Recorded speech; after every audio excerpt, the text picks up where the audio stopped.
Hey everybody, welcome back. Thanks for joining me for another royal news video. So I've got to talk about the weather briefly because we went out yesterday and we had some glorious sunshine. It was fantastic. We took the dogs down to Shoreham. We took them for a lovely walk along the beach. As you can see here, I am dressed incredibly summery. I was freezing. That wind was so incredibly cold. I think I possibly would have mugged someone for a jumper and a scarf by the end of that. But thankfully we went to a pub that we love on the corner called the Bridge Inn, and it's a bit of a wind trap. It blocks it all off. So I was able to sit there and enjoy the sunshine. But the difference in temperatures from when that wind picks up is truly amazing. The dogs don't care, but they're covered in fur. Today we took them out because we've both got a week off this week, so you'll be getting more content from me. The dogs were charging around up Buchan Park, which is a wonderful series of lakes. There's a dog swimming one, but it also backs onto a lot of forests. And we decided to get lost, as we did. We ended up in the middle of what looked like somewhere where they do paintballing. It took us a good hour and a half to find our way back out. It was wonderful. Again, gorgeous. Blue skies, though. I mean, what a place to get lost in. It was fantastic. But it again is bloody freezing. We've come home. I've had the heating on twice this week, mainly so I can just dry stuff. I'm beginning to get that sort of damp smell, you know, where the house is so cold. And of course, it's back to raining again out there. Honestly, this weather is driving me absolutely bonkers at the moment. But thankfully, the weather on Friday, which was the big society wedding of the decade between Olivia Henson and Hugh Grosvenor, now the Duke and Duchess of Westminster, it went perfectly. Whilst it was slightly blustery, you can see the bride was being blown about a little bit when she arrived at the chapel. She did have help laying her veil down, but to be honest with you, the photographs managed to capture the veil in, I would say, in a kind of artistic, more beautiful way as it blew about in the wind. The bride, Olivia, was glowing. She looked really, really beautiful, just radiating happiness. Now, there were some people nitpicking. They didn't like this, they didn't like that. It's not your wedding is all I'll say. I mean, I'm sure when I think back to my wedding dress and my wedding hair, there would have been people that wouldn't pick it for their own, because that's the whole thing. You pick the style, you pick the things that make you happy. That's why brides are so glowing with not just excitement or maybe some nerves, but it's also that confidence. They've picked the dress that makes them feel the most special, or the shoes or the earrings that makes them feel incredibly happy. Now, as for the bride's outfit, I'm not going to nitpick, but I will tell you a little bit about it. This tiara, the family tiara, has been around for a number of years. It was commissioned in 1906 for the wedding of Lord Hugh Grosvenor for his bride, Lady Mabel Crichton, with laurel leaves coated in diamonds and berry sprigs of pearls. It's quite the breathtaking piece of family jewellery. The tiara is called the Fabergé Myrtle Leaf Tiara, and it was last worn by Lady Tamara, who is the Duke of Westminster's sister, at her own wedding back in 2004 at the same cathedral to Edward Van Cutsem. Now, moving away from the tiara, the lace detailing that she had on her dress was designed to match the stunning wedding veil that the Duchess's very own great-grandmother wore on her wedding day, and it was first designed in the 1880s. Her shoes got quite a lot of attention. I thought they added something quite edgy to the bride's outfit, and it was that touch, that traditional touch of blue. Something old, something new, something borrowed, something blue.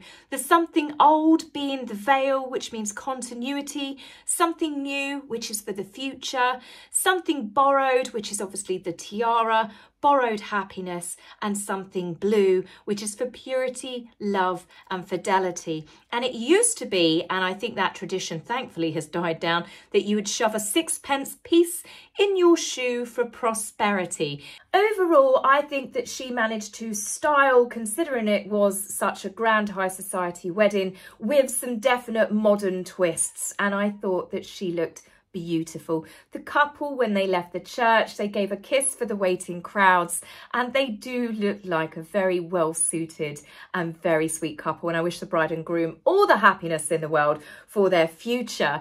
The wedding photographs that have come out have been incredible. There are some beautiful black and white ones. There have been some shared by the couple themselves, which I think is very lovely of them. It looked like the perfect wedding and they looked like they had a lot of fun. There was one slight snag where a pair of attention-seeking muppets decided to try and make the wedding about them. No, not those two. They did thankfully, in fact, stay in Montecito. No, instead you had a couple of Just Stop Oil campaigners. Who else? Who else would turn up to think of, let's try and destroy a young couple's one of the happiest days of their lives? But thankfully, the crowd just booed and the police handled it very, very quickly. I know they try and do it to get attention, to get themselves in the newspapers, but I think it takes a certain type of pathetic, desperate and bitter person to try and destroy someone's wedding. Plus, I think it was really dangerous. You never know who's in the crowd. There were lots of members of the public there and there were lots of children as well. Also in the wedding party as they were leaving the church, which I thought firing off those canisters could have been quite frightening for them and the people around them. So I personally think boo to them. Now, as for royal guests, we did see Princess Eugenie, who looked absolutely beautiful in 2 dresses. I really like this green dress on her. I think it really suits her colouring and I love the dress that she wore to the evening reception. I dread to think of the price tag, but I thought that she looked actually very, very pretty. Now, whilst I didn't see any photographs of Prince George entering the church, we did of course see Prince William arriving rather sharply. Obviously, he's very aware of the attention that he attracts, and this day was not his day. It was about his friends getting married. Afterwards, we saw him outside chatting with people and greeting other guests, and then he piled onto a minibus, much the same as Princess Eugenie did for the evening reception. Yes, the future heir to the throne was seen piling on with just the other guests, like a normal person, onto a minibus to go on to the next venue. Can you imagine the other brother doing such a thing? He probably would have demanded the moment that the wedding was officiated, you can now kiss the bride, that he would have been the one to leave the cathedral first, you know, with a motorcade and a police escort, for safety reasons, of course. Now, speaking of which, Harry's safety is, of course, paramount. He's back. He's going to be back fighting in the court, or rather his lawyers will be. We knew that he would not let sleeping dogs lie. We knew that he would not. And of course, he has not. The judge at the High Court said to him, I don't think that you should really try and appeal this because I have made sure that Ravek did follow all of the rules. You weren't treated unfairly. But Harry has naturally come back fighting, saying he's going to keep going and going and going and going until he gets the answer that he wants. And that is that he was treated unfairly and he deserves to have his full taxpayer funded security returned to him. I'm sorry, he quit. He knew what was going to happen when he quit. He still chose to quit. Not only did he quit being a working member of the royal family, he doesn't even live in this country, yet he's fighting for taxpayers to fund his and Meghan's security. And not only that, no matter where you are in the world and you're watching this video right now, what this means is if he does eventually win this, he will then apply to have his IPP status returned, which means when he visits any of your countries, your taxpayers' money and your government will be paying for Harry and Meghan to come over and do whatever jaunt it is that they think that they're doing, being pseudo-royals, whatever's floating their boat at the time. Not only will it be security that you pay for, you probably have to pay for flights and accommodation to make sure that they are treated like dignitaries and heads of state, you know, for security reasons. Harry quit being a working royal and he quit living in the UK. I don't understand how he can say with a straight face that he doesn't want preferential treatment when quite clearly he does. There are working members of the royal family that do not have 24-hour full taxpayer funded security. That's what Harry wants. Okay, you've got the King and obviously Queen Camilla, then you've got William and you have got Catherine. Sophie and Edward, Princess Anne, they do not have 24 hours a day taxpayer-funded armed security that Harry is fighting for. Like with America, with the drug emissions, with his visa, Harry very much does want preferential treatment. He wants to be treated exactly on the same level of importance as his brother. And I'm sorry, Prince William is going to be the king of the UK and the Commonwealth realms. Harry is just going to be completely insignificant. And if he keeps going, he's literally going to end up like the Duke and Duchess of Windsor. If Harry truly thinks that the UK is such a dangerous place, then can I just please say, just don't come. Just don't come. Certainly nobody misses him. His friends don't miss him. He's not been invited to weddings. He's not been invited to his friends' christenings of their children. His family don't want to see him because they can't trust him. And I would say there is a large majority of the public that aren't bothered if they see Harry in the UK ever again. Now, the fact that Harry chose D-Day when we were obviously paying our respects to a lot of these incredible men and women, the veterans that are still alive and all of those that sacrificed to give us the freedoms that we have today, Harry decided that's when he was going to get it announced to the media that he's got the green light to go ahead to fight again for his taxpayer funded security because he was treated unfairly. Honestly, you cannot make it up. He's so far detached from reality. I don't know whether to laugh at him anymore or just, well, just change the channel. Now, speaking of D-Day, I know I made some of you cry. I do apologise. I was crying myself whilst I was editing that video. But I've actually got a nice story that I wanted to bring up because, well, I say it's a nice story. The media, honestly, I really do worry about the state of reporting these days. We had reenactments and there were paratroopers that obviously reenacted landing in Normandy. And the newspapers ran this story about forced to show their passports to French authorities.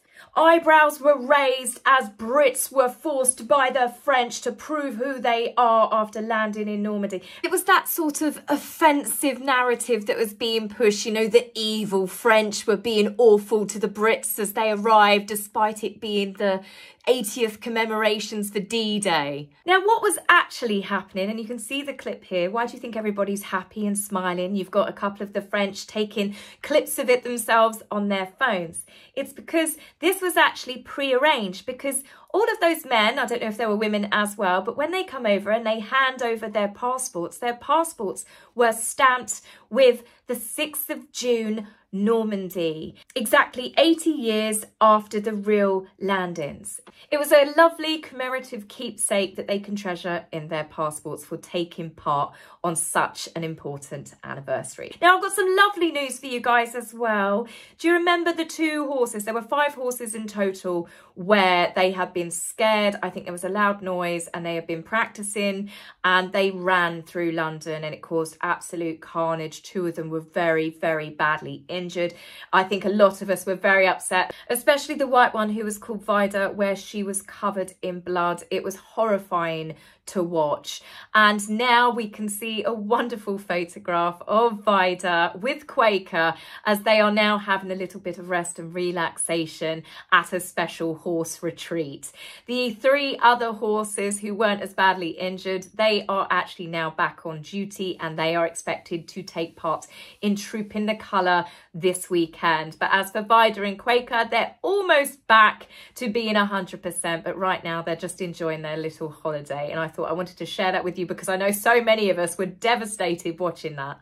Now, speaking of Trooping the Colour, this brings me to my next story. The Princess of Wales, obviously we knew that she could not take part in the Colonel's Review. This was revealed in the newspapers as well.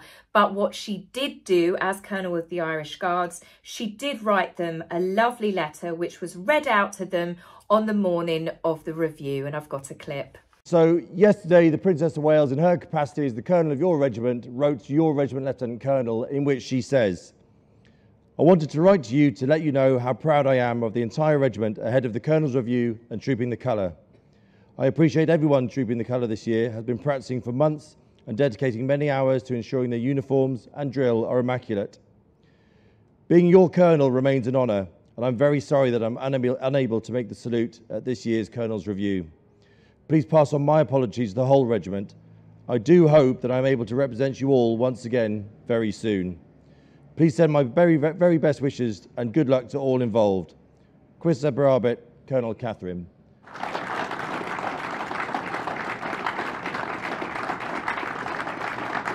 I love that. I love the way it's just signed off from Colonel Catherine. But I thought that was a really lovely letter. I wanted to share it with you. The Colonel's Review looked magnificent. For those of you that are not aware, basically the Colonel's Review is the final preparations before the King's birthday parade. This is to make sure that everything is up to standard, because the next person that will be reviewing all of the troops is going to be the King himself. As I said, he will not be on horseback. He will be doing his review, I've read, from the carriage alongside Queen Camilla. This is obviously due to Charles's health after going through his own cancer treatment as well. I'm really excited for it. I will not be the same as every other year attending it because, as most of you know, I just couldn't handle being in crowds like that. But for all of you guys that are going, have a wonderful time. I've been up to London recently, not that busy, but honestly, I didn't see any trouble. I know there's lots of stuff in the news that's making people worry, but I think it will be an incredibly safe event. The police are going to be absolutely everywhere. The only thing I will say is please watch your wallets and your handbags.